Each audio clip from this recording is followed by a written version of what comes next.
Então vamos ler a palavra do Senhor em Mateus, no capítulo 16, a partir do verso 24 e atravessando também no capítulo 17 na sequência. A minha versão diz assim: Então Jesus disse aos seus discípulos: Se alguém quiser acompanhar-me, negue-se a si mesmo, tome a sua cruz e siga-me. Pois quem quiser salvar a sua vida, a perderá. Mas quem perder a vida por minha causa, a encontrará. Pois que adiantará ao homem ganhar o mundo inteiro e perder a sua alma? Ou o que o homem poderá dar em troca de sua alma? Pois o Filho do Homem virá na glória de seu Pai com os seus anjos e então recompensará a cada um de acordo com o que tenha feito. Garanto-lhes que alguns dos que aqui se acham não experimentarão a morte antes de verem o Filho do Homem vindo em seu reino. Atravessando agora para o capítulo 17, a partir do primeiro verso, diz assim: 6 dias depois, Jesus tomou consigo Pedro, Tiago e João, irmão de Tiago, e os levou em particular a um alto monte. Ali, ele foi transfigurado diante deles. Sua face brilhou como o sol e suas roupas se tornaram brancas como a luz. Naquele mesmo momento, apareceram diante deles Moisés e Elias, conversando com Jesus. Então Pedro disse a Jesus: Senhor, é bom estarmos aqui. Se quiseres, farei 3 tendas, uma para ti, uma para Moisés e outra para Elias. Enquanto ele ainda estava falando, uma nuvem resplandecente os envolveu, e dela saiu uma voz que dizia: Este é o meu filho amado, em quem me agrado, ouçam-no. Ouvindo isso, os discípulos prostraram-se com o rosto em terra e ficaram aterrorizados. Mas Jesus se aproximou, tocou neles e disse: Levantem-se, não tenham medo. E erguendo eles os olhos, não viram mais ninguém a não ser Jesus. Amém? Feche seus olhos, vamos orar. Senhor Deus, em Tua presença agora colocamos nossa vida, Senhor, te pedindo que nos guie em todo o entendimento da Tua palavra, para que aquilo que falarmos essa noite não seja algo que venha apenas para satisfazer uma demanda de culto, uma certa regularidade, um padrão normativo de rito, de vir à igreja, mas que seja algo da Tua vontade para nós, Senhor. Fala o nosso coração, transforma-nos com a Tua palavra, nos conforta, mas também nos confronta segundo a Tua vontade, Senhor. Abre nossa mente para ter o entendimento e o nosso coração para receber de bom grado aquilo que o Senhor deseja falar conosco. Que não venha a ser meu entendimento meramente, Senhor, mas o Senhor falando aquilo que o Senhor deseja através da Tua palavra para o benefício do Teu povo, Senhor, para o amadurecimento da Tua comunidade de fé, do Teu povo e também para a salvação de muitas vidas, Senhor Deus. Fala ao nosso coração através dessa palavra. É o que nós pedimos e agradecemos. Em nome do Senhor Jesus. Amém. Amém? Pode se assentar. Nós começamos a ler um trecho aqui, um trecho que atravessa 2 capítulos diferentes, e é claro, eu quero sempre lembrar para você que no ato de escrever o livro, aqui a gente está falando do livro de Mateus precisamente, mas isso vale para qualquer evangelho, qualquer livro da Bíblia, ele não foi escrito respeitando essas divisões de capítulo. Essas divisões de capítulos são imposições ao texto posteriores, que obviamente, como nós já falamos, contribuem para a gente no sentido do endereço. A gente consegue encontrar as coisas mais facilmente. Imagina, fala assim, vamos abrir em Mateus na parte da transfiguração. Você teria alguma dificuldade, talvez, de ficar rodando o texto para cá, o texto para lá, né? Talvez teria que ter um padrão de um livro só por paginação específica, seria complicado. Então, a divisão em capítulos e versículos ajuda para gerar endereço. A gente acha as coisas mais fácil. O problema, às vezes, é a gente achar que o escritor está escrevendo respeitando esses capítulos. Por isso que não deve gerar estranhamento na gente, a leitura, de atravessar um capítulo para o outro. Porque, na verdade, esses 2 capítulos estão continuando uma mesma história, uma mesma narrativa. A saber, qual que é a narrativa? Jesus está com os discípulos e ele começa a falar sobre o Filho do Homem, que é um título messiânico do Velho Testamento, que, no caso, é um título daquele que virá para resolver as questões do povo. E Jesus está atribuindo a si esse título nessa conversa com os seus discípulos. E os discípulos começam a conversar com Jesus, e Jesus fala que é necessário que o Filho do Homem padeça de muitas coisas, padeça de muitos males, sofra no seu próprio corpo, né? E também fala que aquele que deseja segui-lo deve tomar a sua cruz, ou seja, também fazer algum tipo de empenho, não com isso, no nosso entendimento, gerando a salvação, porque a salvação não é um mérito nosso, mas é uma demonstração de obediência. É uma expressão de que nós entendemos o caráter de Deus e de que devemos andar de uma certa maneira para que esse caráter fique evidenciado em nós, né? Porque aquele que ama o Senhor faz as coisas que ele pede, né? Ele obedece, ele tenta cumprir. Aquele que ama a Deus age de uma certa maneira. Então Jesus está apontando para uma necessidade de mudança de vida que seja expressa nas relações cotidianas. Então essa é a conversa inicial que eles estão tendo nesse contexto. E até Pedro vai dar um mole, né? Pedro geralmente traz umas questões assim um pouco confusas nas suas relações, fica evidenciado em todos os textos isso. E Pedro vai até falar assim, não, Senhor, em algum momento ele fala assim, não deixa isso acontecer com o Senhor, não deixa que te façam mal. Quer dizer, é o mesmo Pedro que reconhece Jesus como Cristo, Pedro é aquele que tem essa sensibilidade que os outros não estão tendo em algum momento, pelo menos segundo o registro que é deixado, é o mesmo que fala para Jesus não sofrer, e aí Jesus chama ele de Satanás, quer dizer, o cara consegue migrar de um entendimento muito lúcido de quem Jesus é, e ao mesmo tempo não compreender o plano total, o que é completamente normal. Nós também às vezes agimos, entenda, como Satanás, não no sentido do espírito Satanás, mas oposição, né? Porque a palavra Satanás é aquele que se opõe. Então às vezes nós também querendo fazer a coisa de um jeito, entendendo a coisa de uma certa maneira, desejando que Deus cumpra de um certo modo que não o seu, também estamos agindo como uma oposição, entende o que eu quero dizer com isso? Como Satã no sentido hebraico de opositor, ou seja, alguém que se opõe a um certo propósito. De qualquer maneira, vamos dizer que Jesus não leva para o coração, vamos dizer que Jesus não tira Pedro do seu grupo. Jesus entende muito bem que Pedro, tal como os outros, tem limites de compreensão, tal como eu e você temos, porque se Jesus tirasse a gente a cada falta de compreensão nossa, a gente não estava aqui, não é verdade? Então eles começam ali, continuam nessa relação, e aí Jesus começa a falar que haverá alguns que não morrerão antes de ver a glória de Deus no seu esplendor. E aí a gente às vezes acha que isso tem a ver com a volta de Cristo, porque quando você lê imediatamente isso, você fica pensando nisso, caramba, está falando sobre a volta de Jesus. Então, quem está ouvindo, veja, o público imediato talvez esteja pensando, caramba, que incrível, ele realmente vai resolver restituir a casa de Davi, ele vai resolver as questões sociais e políticas dos judeus. Os judeus estão subordinados a Roma naquele contexto, o maior império que a gente tem no Ocidente, formação ocidental. A Grécia não se compara, por exemplo, em termos de esplendor, tamanho, potência econômica e militar que Roma tem. É só você ver a língua que você fala português, que é uma língua de origem latina, então isso já demonstra o impacto de Roma na formação do mundo. Então os hebreus ali, mais explicitamente os judeus, estão falando já de contexto judaico, né? Hebreus é um termo mais antigo para se referir ao povo, estão ali nessa situação e talvez, ouvindo Jesus falar isso, criasse uma grande expectativa. Caramba, a gente vai ver a glória de Deus se manifestar. Mas é por isso que a gente lê o próximo capítulo, porque o próximo capítulo é a revelação, não está aleatória essa história dessa maneira, é a revelação do que Jesus quis dizer com vê-lo em pleno esplendor. E aí, não é todo mundo que vai ver Jesus nesse pleno esplendor. Quem é que vai ver no texto? Você lembra? Quem é que vai se separar para poder ver Jesus aí? Vê aí. Pedro, Tiago e João, irmão de Tiago. Então, os três, né, os que você já conhece. Você, quando era criança, pico-ruxo, cresceu cantando Pedro, Tiago e João, onde, gente? No barquinho. Então, Pedro, Tiago e João estão sempre juntos. No barquinho, no montinho, estão sempre juntos. Então, Pedro, Tiago e João vão lá, seguem para poder estar com Jesus, que vai a um alto monte para orar, certamente, para estar um tempo ali. E a gente sabe que eles deram uma apagada, porque o texto mais para frente fala que eles acordam, isso quer dizer que eles tomaram algum susto, viram alguma coisa diferente. O que foi a coisa diferente? No verso 2 fala, ali ele foi transfigurado diante deles.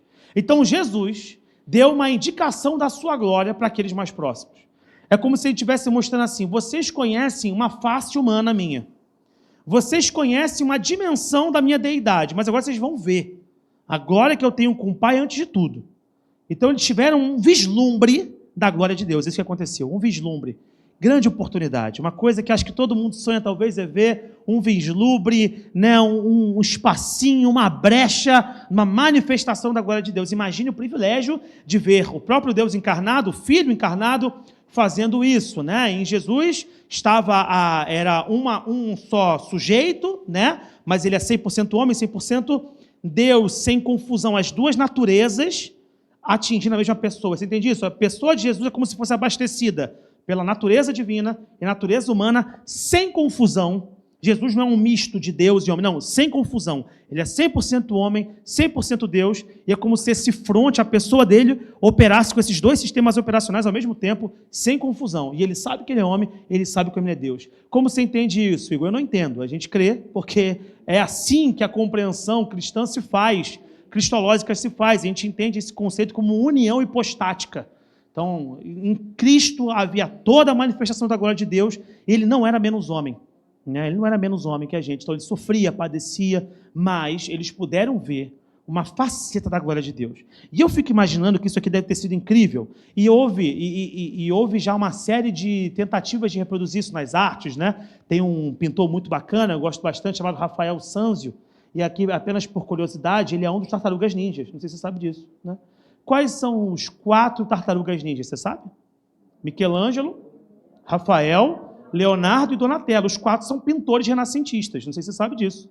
A escolha dos nomes dos tartarugas ninjas é porque são pintores renascentistas. Michelangelo, da Capela Sistina. Donatello, né, o Leonardo da Vinci e o Rafael Sanzio, que é o Rafael que faz a pintura, a transfiguração de Jesus. Belíssima pintura. Você pode procurar um marco importante para a cultura ocidental, uma belíssima representação daquilo que a gente não consegue imaginar por completo. É uma projeção. Jesus em glória, imagina o rosto dele brilhando. Não dá para saber, porque eu nunca vi o rosto de alguém brilhando dessa maneira. Eu nunca vi alguém vestido com uma roupa e a roupa começa a brilhar. Então eu consigo perceber que é Jesus, mas ao mesmo tempo é como se fosse um ser de plena luz diante deles. Então eles veem essa situação e para melhorar a experiência ou para torná-la mais caótica, porque eu quero que você imagine a cena. Você está indo para Jesus com um monte, você está meio sonolento, assim, está orando, mas já aconteceu isso, pastor Pedro orando aqui e a gente, amém, Jesus, eu te abençoo em nome de Jesus, né? Você vai ficando cansado. Aí daqui a pouco a situação, imagina, ele está aqui, ele abre o olho e vê Jesus brilhando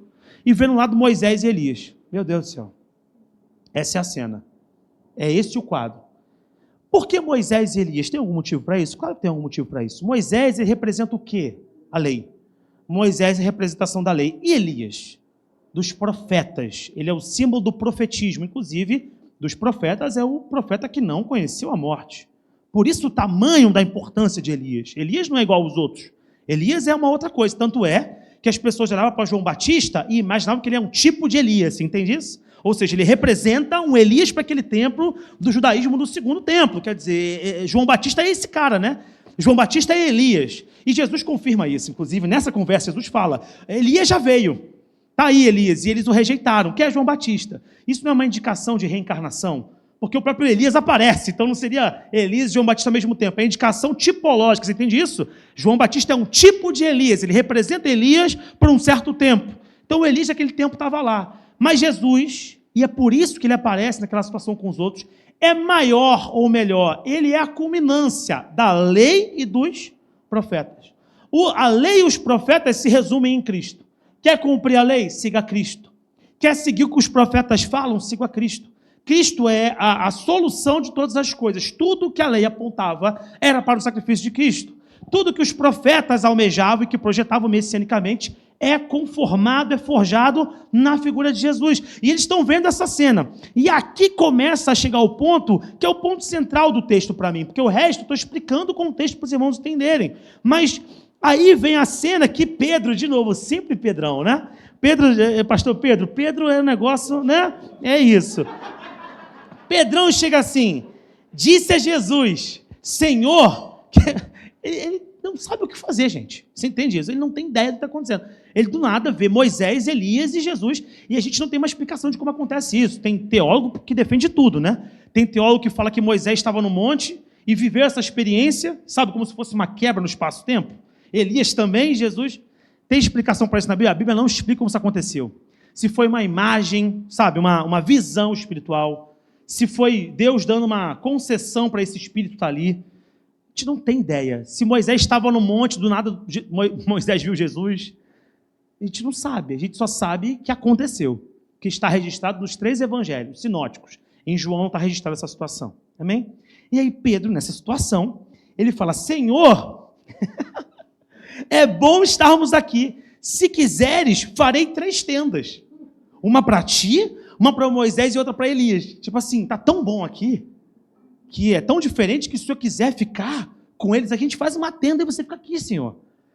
E aí é legal, Dr. Lucas é maravilhoso, né? O autor do Evangelho de Lucas, no capítulo 9 aparece essa situação, no verso 33 diz assim, ele não sabia o que estava fazendo.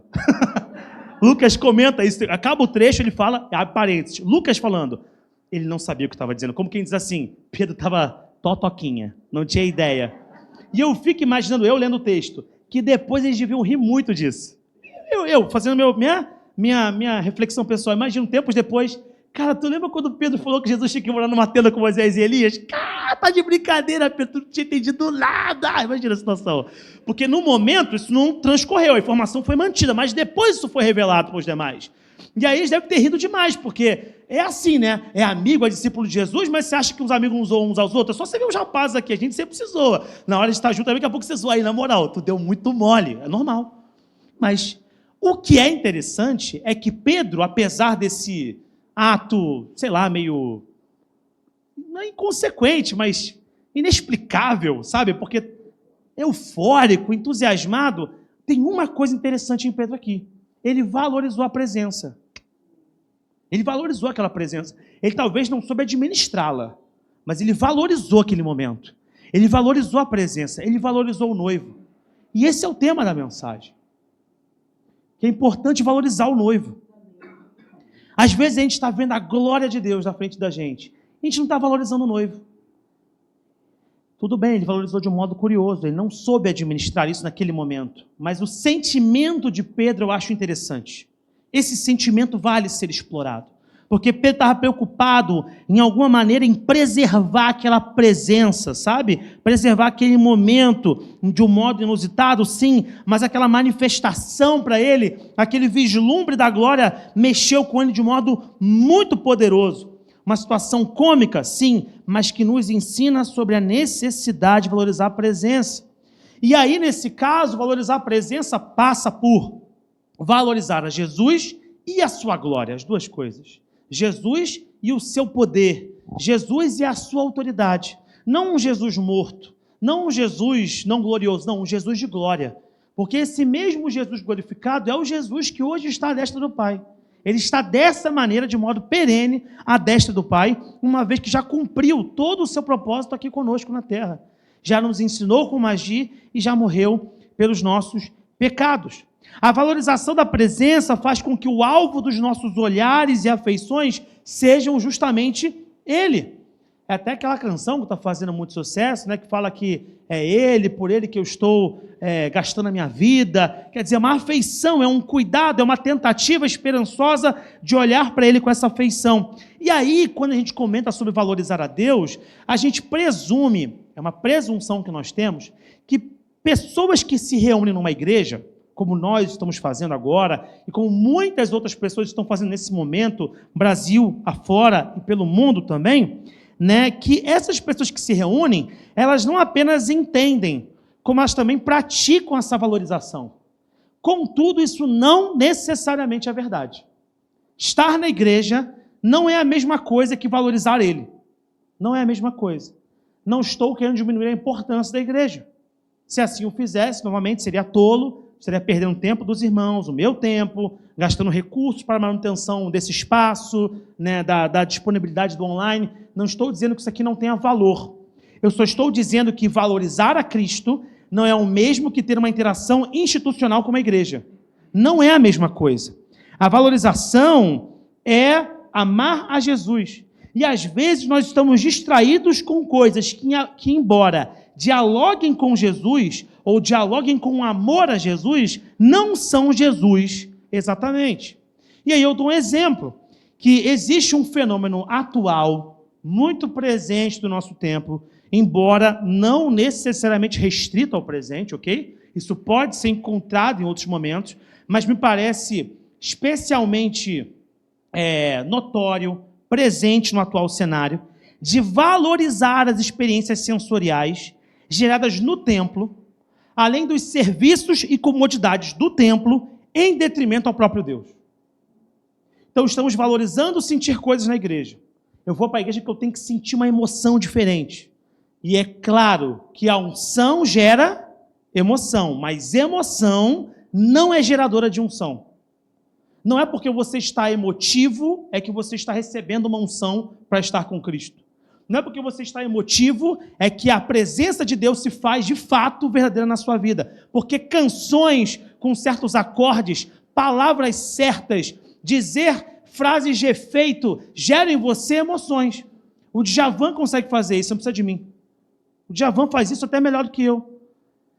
Tem até um vídeo engraçado que um rapaz pegou uma música de um grupo, vamos fingir que ninguém conhece aqui, chamado Os Adolescentes, hoje não, mas quem hoje está com 30 anos de idade ali e tal, conhece, Restart, né? Que eram os rapazes que botavam as calças coloridas, né, e tudo mais e tal. Passou rápido essa moda, graças a Deus, porque era muito curioso. Mas, e aí eu vi recentemente um vídeo de um rapaz muito engraçado, ele pegou um violão, quem viu esse vídeo aqui que eu estou antecipando? Algumas pessoas viram, ele pegou o violão e ele começa a cantar estilo worship, uma música do Restart. Ele começa, e eu vou te esperar, ei, aonde quer que eu vá, onde quer que eu vá, te levo comigo, oh, glória. É Restart. Você botou uma roupagem de worship, mas não é adoração. E a gente está vivendo um momento perigoso. Não a gente, ok? Povo de Deus. Uma necessidade constante de sensorialidade. Hoje o culto foi benção. Por quê? Porque eu senti um negócio. Se eu não sentir, o culto não é bom. Mas o culto não é para você. O culto é para Jesus. Ele tem que estar fresco com a tua adoração. Nem sempre você vai sentir algo, mas mesmo quando você não sente, Deus opera no teu coração. Certa ocasião mais recente, estava conversando, e eu quero trazer isso como exemplo, né? O pastor, que é o pastor do pastor Pedro, né? O pastor Manuel, estava conversando com ele, e aí eu estava falando de uma outra coisa específica, ele falou assim, olha, do nada, ele falou assim, essa tua facilidade que você tem, ele falou assim, entra nessa porta que abriu para você aí, mas eu quero que você lembre que essa facilidade que você tem, de falar, de escrever, essas coisas todas assim, só tem que lembrar que é Deus que te dá sempre, tá? Que para você é muito fácil, mas é fácil porque Deus te facilita muito. Deus te dá, isso é um dom que Deus te deu. Então, só para você lembrar, eu não preciso, na hora que estou fazendo sermão, sentir que tem algo, tem algo aqui. Mas essa facilidade é dom que Deus deu. Eu não preciso sentir sempre, mas eu sei, e eu sempre falo isso, é importante repetir as mesmas coisas, que às vezes a gente esquece as coisas. A gente não é guiado pelo que a gente sente, a gente é guiado pelo que a gente sabe. Eu sei que Deus me deu uma unção para isso. Você sabe que Deus está com você. Você sabe que Deus cuida da sua família. Você sabe que Deus tem um propósito na sua vida. Você sabe que Ele tem preocupação com os teus sonhos. Você sabe que você está protegido por Ele. Você nem sempre precisa sentir essas coisas. Você precisa sabê-las. Porque se você ficar dependente da sensação, no dia que você não sentir, você acha que Deus não está contigo. Ou pior, você começa a achar que a igreja que você está não é suficiente. E aí a gente percebe um fenômeno do presente, que são pessoas que estão pulando de igrejas em igrejas, sem se vincular com nada do evangelho, porque estão buscando uma novidade institucional. E aí toda a igreja tem uma coisa diferente, as igrejas são diferentes. Só que você não vai conseguir ficar em nenhuma. Porque a sua espiritualidade é anêmica. Não tem sangue de Cristo, o que tem é sensorialidade. Eu tenho que sentir algo novo, eu tenho que sentir uma nova presença, um novo negócio, sendo que tudo o que você precisa está nele. E você precisa encontrar a Jesus não apenas na igreja. A igreja é um momento em que a gente, como comunidade, em uma só voz, proclama Jesus. É um momento em que a gente, em comunhão, clama a presença de Deus e Deus faz maravilhas no meio do seu povo. Mas o seu relacionamento com Jesus não subsiste em sensações, em momentos, em comodidades e em experiências institucionais. E isso também é reflexo, entendo eu, de uma tendência presente de amar mais a noiva do que o noivo. Tem muita gente amando a noiva mais do que o noivo. Eu vi um pastor recentemente falar sobre isso. Eu queria dar crédito ao pastor, mas eu não peguei o nome, passou rápido, mas ele comentou... Oi? Não foi ele não. Quer dizer, pode ser que também tenha falado isso, mas o que eu vi não foi o Hermínio, foi outra pessoa, que talvez até tenha pegado o Hermínio dele. Informações circulam, né? É difícil encontrar a origem, né? O epicentro da informação, mas para mim veio de um outro pastor que falava no online. E ele falava assim, tem muitos pastores, e é claro, estou dando esse exemplo da fala dele, mas vale para todo mundo, tá? Muitos pastores que estão muito preocupados com a noiva e pouco com o noivo. Ou seja, cada vez mais criar elementos para a sua igreja ter relevância, para trazer gente, entendeu? Para poder fazer aquilo ser mais interessante e prender as pessoas pela afeição que elas vão criar com os braços, com os tentáculos, com as possibilidades que a igreja cria. Só que nenhum pastor deveria se preocupar mais com a noiva do que com o noivo. A preocupação do pastor é preparar a noiva para encontrar o noivo. E a preparação e a preocupação da noiva tem que ser se preparar para encontrá-lo, e não encontrar a porção da noiva mais interessante para os meus próprios interesses. E é isso que tem acontecido. E por que também? Porque há uma relação comercial com o evangelho. Esse é o termo, não tem outro termo, é uma relação de capital. É uma relação de vamos criar o melhor ambiente para ter uma melhor audiência. E essa audiência gera recursos.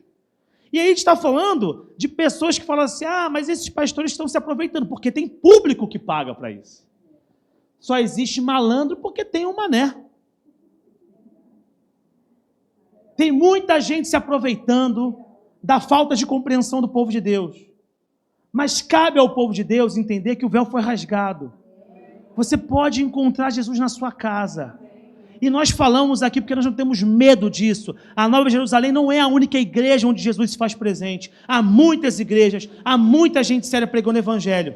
Muita gente de Deus, que tem virtudes também, tem feito ótimos trabalhos, alcançado pessoas que talvez nós não estamos conseguindo alcançar, porque Deus, na sua multiforme graça, levanta pessoas diferentes para propósitos diferentes. Mas nós também queremos ser uma igreja relevante, amando uns aos outros, anunciando o evangelho e, acima de tudo, preparando os nossos corações para Jesus. Preparando para Ele. Não para a gente ser a igreja mais relevante do mundo, porque somos em si mesmo, para trazer audiência e tração pública, mas porque o nosso propósito em Cristo nos move a fazer isso. Então, na verdade, não é uma questão de, quero que você entenda isso, não é bater em igreja grande, pequena, não é isso. É perguntar qual é a motivação. Tem igreja pequena, mal motivada, e tem igreja grande, bem motivada. Está entendendo isso? Não tem a ver com tamanho, tem a ver com o que move o coração da gente quando fazemos o que fazemos. Estamos olhando para a noiva ou para o noivo? Talvez a preocupação de Pedro fosse com a tenda. Tem muita gente preocupada com a tenda, em vez de preocupar com Jesus glorificado. Estou preocupado em montar a melhor tenda. Senhor, será que o Senhor fica nessa tenda que eu montei? O Senhor fica mais tempo nela? Aí tem que se preocupar menos com essa tenda e mais com Jesus, o que Ele quer falar. E o que Ele quer falar? Uma nuvem recobre e confirma a experiência de batismo. Uma voz vem e fala, esse é o Filho.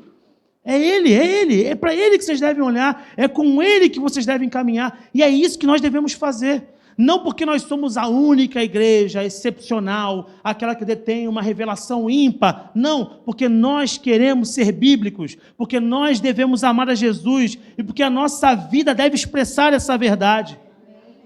Então esse tem que ser o nosso grande propósito. Quando sairmos daqui, sair falando, o culto foi uma bênção porque eu entreguei o melhor culto para Jesus. Não porque tocou a música que eu queria que tocasse, ou porque tocou a música na rádio que eu mais gosto, porque tocou a música antiga que eu acho interessante, ou porque pregou A, B ou C. Não, porque eu fui lá e eu dei meu coração para Jesus nesse momento, com a voz dos meus irmãos, para que Jesus fosse glorificado. Valoriza a presença. Nós já falamos isso aqui também. Se você quer ver a manifestação de Deus na reunião dos santos, venha para cá com grande expectativa, não de receber, mas de adorar. Porque no ambiente de adoração, Deus se faz presente. E Ele começa a distribuir aos seus. Jesus fala para Jesus, a sua mãe e seus irmãos estão aí. Minha mãe e meus irmãos são aqueles que fazem a minha vontade. São aqueles que buscam a Deus, que amam a Deus. Nós somos família de Deus quando buscamos a vontade de Deus. Não quando nos reunimos num templo, porque sim, mas quando vemos para cá com uma clareza de que quando clamarmos a Deus, coisas grandes acontecerão aqui. Pessoas serão salvas, curas vão acontecer, libertações vão acontecer, não porque a nossa placa é poderosa, mas porque o nosso Deus é muito grande. Então, é esse o sentimento que tem que nos guiar. Não ficar preocupado com questões de consumo, questões comerciais, questões de ser relevante porque sim, mas buscar uma relevância motivada pelas coisas corretas. Uma relevância que é uma relevância não anêmica, mas uma relevância que propõe colocar o nome de Cristo no lugar onde ele deve estar, em evidência. A igreja cumpre a sua função quando para ele aponta. A nossa relevância está no cumprimento desse propósito e somente nisso. Nós não precisamos convencer as pessoas do nosso valor de outra forma que não seja prioritariamente essa. E é por isso que eu sempre falo para os irmãos, quando forem falar com seus familiares, quando forem falar com os amigos, quando forem falar com as pessoas que estão ao seu redor, não venda a sua igreja, fale do seu Deus. Não fique preocupado de falar primeiro da Nova Jerusalém. A gente não está tentando propor uma igreja diferente. A gente está tentando propor Cristo. Fala de Jesus. As pessoas precisam saber o que Jesus fez na sua vida. A sua vida é o livro que elas vão ler. E se você falar, eu era assim, eu era assado, Jesus mudou, eu tinha esse problema, Jesus fez. Quando eu falo, eu tinha uma doença, eu já contei para os irmãos situações diferentes, e Jesus me curou. Eu não falo, na Nova Jerusalém aconteceu, eu falo, Jesus me curou. Onde você congrega? Eu congrego na Nova Jerusalém. Quer estar conosco? Mas se a pessoa for salva e ela encontrar uma outra igreja mais próxima da casa dela e ela encontrar Jesus, você não será cobrado por Jesus porque ela não entrou na Nova Jerusalém. Você será cobrado por aquelas pessoas que você falou ou não falou do amor de Jesus. É por essas pessoas que Jesus clama. É por esse interesse que Jesus clama. Por vidas. Então é claro, nós queremos ser uma igreja abençoada. Nós somos uma igreja abençoada. Nós queremos continuar crescendo, nós queremos nos qualificar ainda mais, fazer coisas mais interessantes para que nós possamos forjar a nossa fé de modo maduro. Fizemos agora a transição para os casais, foi uma bênção. Estamos num processo silencioso de produção das questões do Ministério Infantil, devagarinho, em silêncio, refazendo todo o programa. Isso dá trabalho, em algum momento vai estar pronto, vai ser bênção. Tem muita criança chegando, tem mais criança para chegar certamente. O pessoal, cuidado com a água da igreja. O pessoal que bebe água aqui volta grávido, fique cuidado com isso. Então, é claro que a gente quer fazer melhor, a gente quer melhorar. Isso é óbvio, meus irmãos. Isso é óbvio. Mas nada disso terá valor se Jesus não for glorificado na nossa vida. Não ofereça para as pessoas uma igreja. Seja a igreja para as pessoas e ofereça a Jesus. É isso que você tem que fazer. Fique menos preocupado. Porque a comparação ela é terrível. Você quer comparar a sua família com outra família, é o seu filho com outro. O filho do outro faz isso, meu filho faz aquilo. Essa coisa de comparação é terrível. Toda hora compara, é meu filho com outro filho, é minha igreja com outra igreja, é minha família. Esqueça isso, faça o melhor com aquilo que Deus colocou nas suas mãos. Seja o melhor pai, seja o melhor filho, seja o melhor trabalhador, seja o melhor ministro do evangelho, seja o melhor servo onde você foi plantado. Se você foi plantado aqui na Jerusalém Tijuca, seja o melhor servo aqui. Seja o melhor que você pode nas mãos de Deus. Preocupado com isso, não se comparando. A comparação paralisa. Você fica olhando e você fica se perguntando qual o ministério é mais relevante. Jesus está presente em muitos lugares irrelevantes. Relevante para o olhar do homem, mas poderoso para o olhar de Deus. Aquela pessoinha que ninguém dá muita moral. Aquela irmãzinha que às vezes a gente conhece aquele clássico skin da irmã do coque, né? Irmã do ciclo de oração, que às vezes não tem nenhum grau de alfabetização grande, mas Deus não está preocupado com isso. Deus está preocupado em usar as pessoas para que o nome dele seja conhecido. Não se preocupe com performance, não se preocupe com estética, não se preocupe com uma gramática diferente. Preocupe-se em ser uma voz de Cristo para as pessoas desse mundo. Valorizar é importante, aqui já caminho para o final, porque transbordar exige valorizar. A palavra desse ano para a nossa igreja é transbordar a fonte de água viva. Transbordar a fonte de água viva é transbordar Jesus. Para transbordar, você precisa valorizar. Para transbordar algo, eu preciso ter aquele algo. Concorda comigo? Para receber esse algo, eu preciso buscar. E essa busca, ela vai revelar o que Jesus é para nós. Aquele que valoriza, busca. O que busca, recebe. O que recebe, transborda. Vamos orar, fique de pé.